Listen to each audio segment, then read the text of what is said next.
Hi guys, welcome to our channel. और आज मैं आपको बताने वाली हूँ डेज, मंथ और ईयर्स का फॉर्मूला हम कैसे अप्लाई करेंगे। तो सबसे पहले मैं इसको सेलेक्ट करके ऑल बॉर्डर कर लेती हूँ। मैंने ये सब सेलेक्ट किया, अल्ट एच बी ए प्रेस किया, बॉर्डर लग गया मेरे यहाँ पे। उसके बाद मैं लिया टेस्ट का फॉर्मूला यूज करूँगी, टेस्ट। यहाँ पे क्लिक करूँगी, कॉमा दूँगी, डबल इनवर्ट कॉमा में, और ब्रैकेट क्लोज कर दूँगी। अभी मंथ के बारे आ गई, इज इक्वल टू कॉमा दिया, यहाँ पे लिख दिया मैंने, चलो टेस्ट लेंगे, कॉमा देंगे, कॉमा लिख के डबल एंड कॉमा में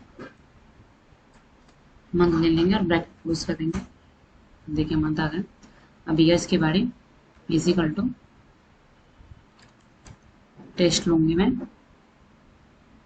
सेलेक्ट करेंगे, कॉमा देंगे, उसके बाद डबल एंड कॉमा में वाई बाय कॉमा क्लोज और एंटर।